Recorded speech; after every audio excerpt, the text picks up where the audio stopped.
Welcome to the last reading and writing day of the week. This is Mr. James. Make sure you got your sleuth with you.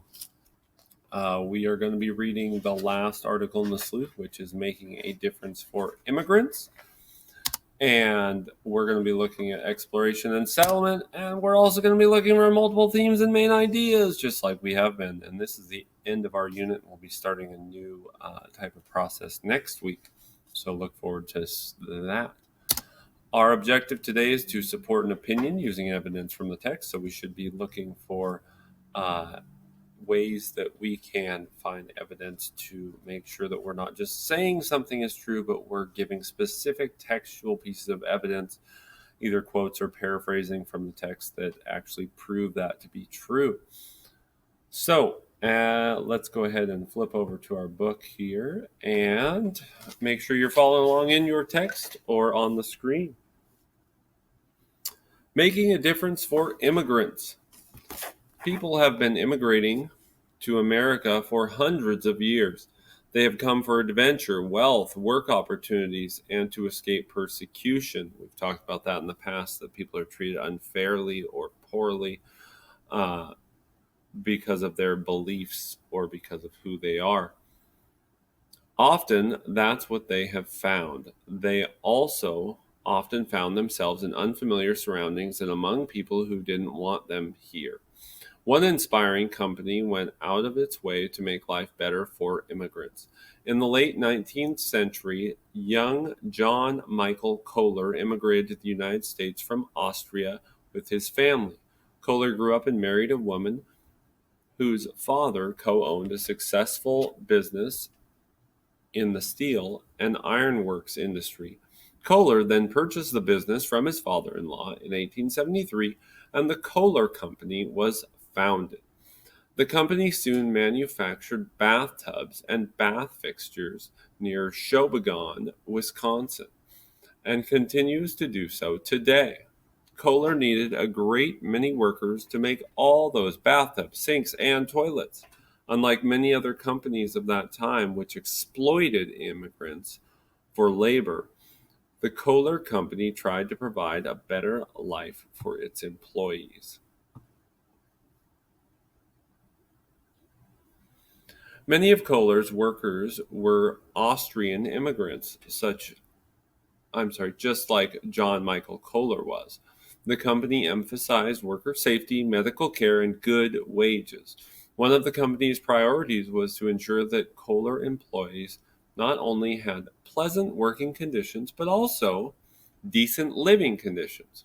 Kohler began transforming the village of Kohler into one of the first planned communities in the Midwest.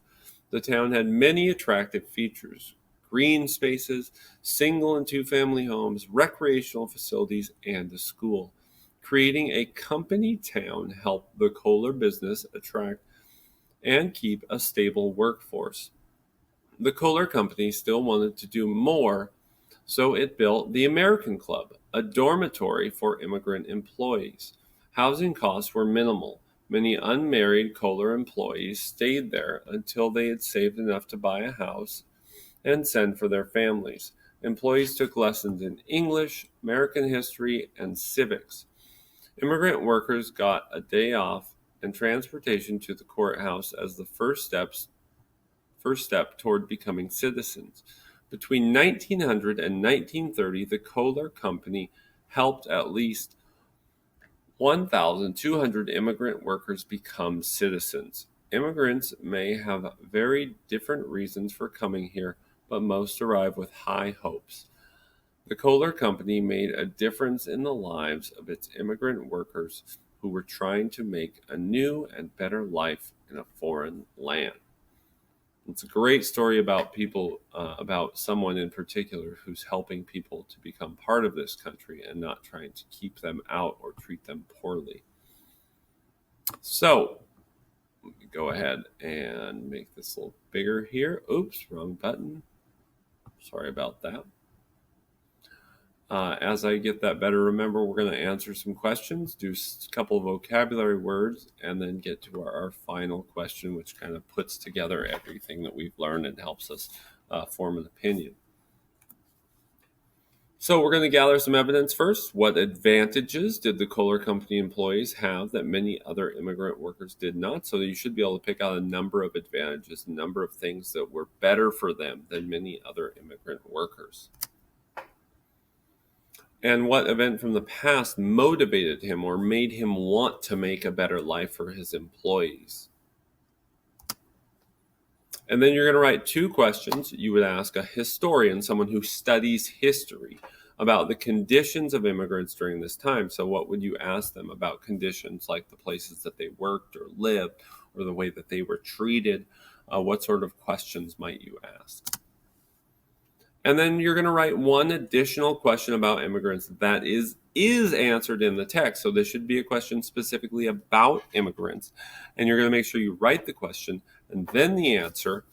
And you're going to make sure that you quote accurately from the text when you give the answer. So this should be a question that you can answer from the text, and you should be able to find it within there and give us the answer as well.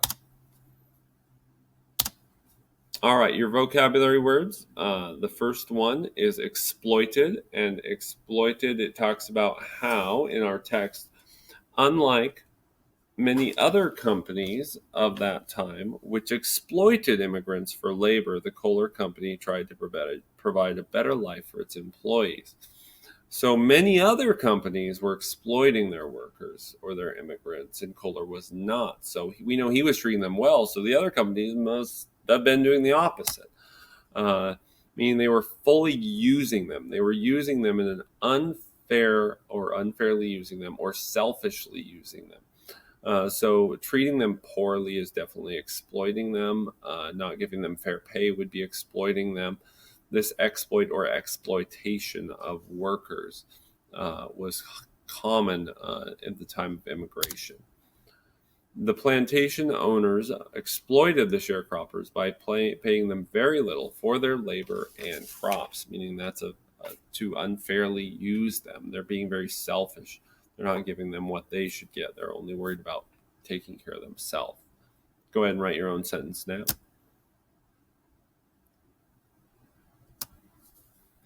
And the next word is the word dormitory, and dormitory comes to us on the next page.